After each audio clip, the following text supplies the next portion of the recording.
The New York Knicks are headed into a very crucial offseason. They need to hit on their draft picks and make some good free agency signings if they want to get headed in the right direction. They've got two legit building blocks in RJ Barrett and Mitchell Robinson, but it's pretty clear that this team needs more talent. The Knicks' weakest position right now is easily point guard. The point guards on the roster are frankly all pretty bad. Elfrid Payton is a good distributor, but his inability to shoot or score efficiently really lowers his impact. Frank Ntilikina is a good defender, but he's really horrible on the offensive end, and Dennis Smith Jr. is just a complete train wreck on both ends of the floor. One player that many Knicks fans want to fix the point guard position is Fred VanVleet. Recently, it was reported that the Knicks are expected to offer Fred over $22 million a year. It's widely known that he's looking for a major payday, so I would anticipate that his contract will be at least 3 to 4 years long. So VanVleet's contract offer can be expected to be something around a 3-year $66 million contract or a 4-year $88 million contract. So in this video, we're going to analyze Fred VanVleet's game and determine if the Knicks should really sign him and if he's worth that $22 million a year that the Knicks will reportedly offer. If you like videos like this, please subscribe. I love making content like this for you guys, and your support helps me to make more dope videos. Now let's continue. First, we're going to break down Fred's strengths. On the season, he averaged 17 points and 7 assists a game while shooting 41% from the field, 39% from 3, and 85% from the free throw line. Fred's best attribute is easily his three-point game. He takes a high volume of threes as he shoots 7 3-pointers a game. VanVleet can knock down threes both off the catch and off the bounce. In the regular season, VanVleet shot 44% on catch and shoot 3-pointers. His percentage isn't as high as a pull-up 3-point shooter where he shoots 33%, but he's hitting it at a high enough rate where it's a deadly weapon for him. VanVleet generates most of his threes out of the pick and roll. If the big man does not hedge high to heavily contest VanVleet, his pull-up 3 is cash. VanVleet's outside shooting is what makes him potentially a great addition to the Knicks. The Knicks were overall an awful 3-point shooting team last year, and they especially lacked shooting at the point guard position. Because none of the Knicks' point guards were a serious threat from 3, teams had no issue packing the paint because players like Elfrid Payton are just going to brick when they get the open shot. The lack of shooting on the team also made life a lot harder for someone like RJ Barrett to thrive, as his primary method of scoring is slashing to the rim. With no teammates that could shoot on the floor, he was constantly driving into a wall of defenders, which lowered his shooting percentages. In fact, this isn't just my opinion. The good guys over at Posting and Toasting did some research, and they found data that actually proved that RJ Barrett dealt with the worst spacing in the league last year. A player like Fred VanVleet will help to space the floor, which will make life a lot easier for a player like RJ Barrett. The next main strength of Fred VanVleet is his abilities as a playmaker. On the season, he's averaging 6.6 assists per game, which is excellent given that he shares backcourt duties with another good distributor in Kyle Lowry. VanVleet has good court vision, so when he attacks the basket, he's adept at finding the wide open man. The Knicks could really use a nice distributing guard next to Mitchell Robinson. Mitch is a great finisher in the paint, but he needs an unselfish guard that he can run pick and roll with so he can get more easy baskets. Fred VanVleet and Mitchell Robinson could potentially be an excellent pick and roll pairing, and with Fred VanVleet on the team, Mitch's points per game average should go up next year. The next strength of Fred VanVleet is his excellent defense. Usually, players VanVleet's size tend to be defensive liabilities, but Fred more than holds his own. He led the league in deflections during the regular season, and he ranked 4th in the league in steals per game, at just under 2 steals a game.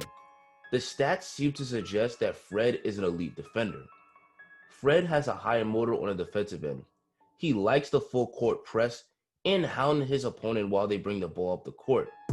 If they mishandle the ball, Fred could very easily use his quick hands to steal the ball and turn it into a fast break. He's the definition of a pest on defense. Sometimes teams try to take advantage of Fred because of his lack of size, but VanVleet doesn't fear any opponent.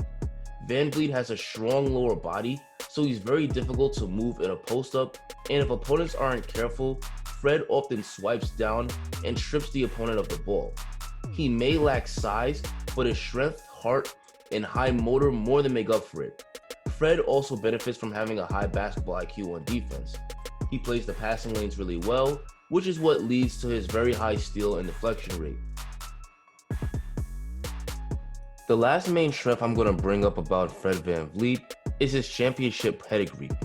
Both in this year's and last year's playoffs, Fred showed that he's a big-time player that will step up in the high-pressure moments in the playoffs. Fred VanVleet played a huge role in the Toronto Raptors winning the championship last year.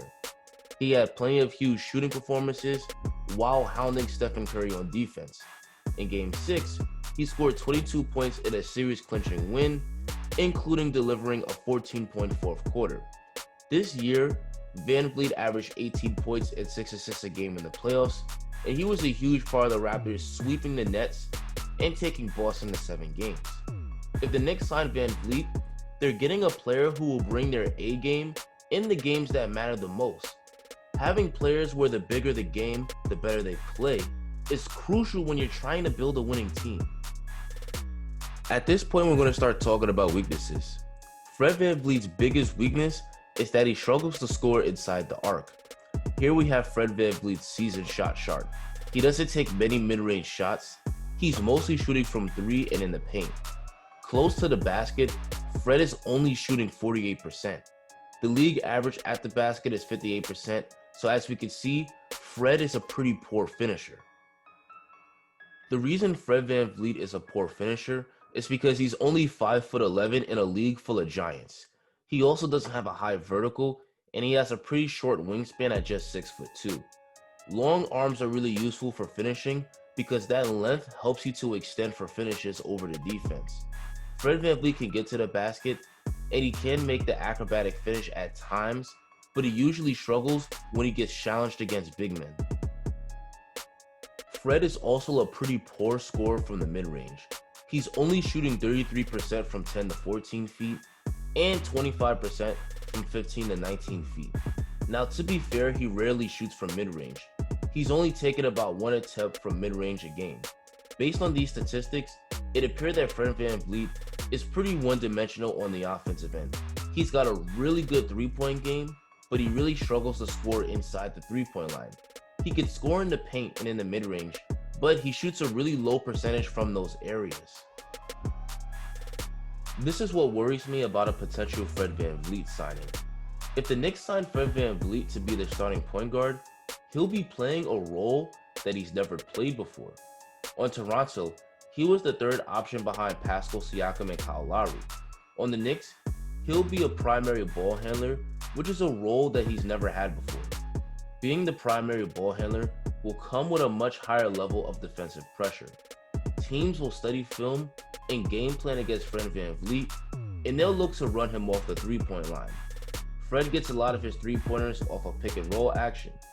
Teams will have guards go over screens and have their bigs hedge high to take away the three and pick-and-roll action and force him inside the arc where he's a lot less efficient. Fred VanVleet will probably still put up points, but if he's shooting a low percentage because he's shooting from areas that he's not good at, then his stats will pretty much be empty. On Toronto, Fred VanVleet was a really good role player, but I'm not sure his game is well-rounded enough to be a number one option on offense.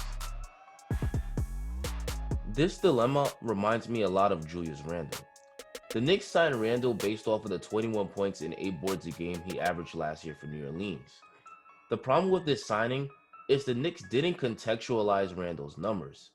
If the Knicks had actually studied film from Randle's play last year, they would have realized that most of his baskets came from being set up by guards like Drew Holiday and Elfrid Payton, not from isolating on offense. Randle doesn't have the skill set or the basketball IQ to handle a number one option, and that's the reason why he struggled so much this year. It's as if the Knicks just looked up Randle's numbers on Basketball Reference, cracked open a bottle of wine, and called it a successful summer. The Knicks can't make the same mistake with VanVleet. The 17 points and 7 assists a game he averaged this year was statistically impressive, but his scoring game really isn't multi-dimensional enough for him to be suited for a number one option role. I do think that Fred can be a solid starting point guard, but he isn't an all-star level player. So personally, I wouldn't offer Fred VanVleet a contract at $22 million a season. $22 million wouldn't be bad if it was a short-term deal, but a player like him is looking for a long-term contract. Overplaying role players is never a good idea. Even if that player can make your team better, when you overpay someone, you limit the cap space that you'll have to add other players. I personally think Fred is worth around 15 to 17 million a year. A 4-year, $65 million deal is much more reasonable for him in my opinion. Now, if Fred VanVleet says he wants 22 million a year on a long-term deal, take it or leave it, then I would just tell him no. Now, if VanVleet wants too much, the Knicks can just sign DJ Augustin this offseason. Augustin is a player very similar to VanVleet in that he's a small guard with a very good three-point game, but he struggles to score on other areas of the court. Now, don't get me wrong, Augustin isn't on VanVleet's level, but he certainly won't command anywhere near as much money. Augustin could give the Knicks a solid starting point guard without the Knicks having to break the bank. So with that said, that's going to be the end of the video. What do you guys think? Should the Knicks sign Fred VanVleet? Is he worth the $22 million a year that the Knicks will reportedly offer? If they don't go for Fred, who else should the Knicks get to address their point guard position? Let me know in the comments. Don't forget to like and sub and enjoy the rest of your day.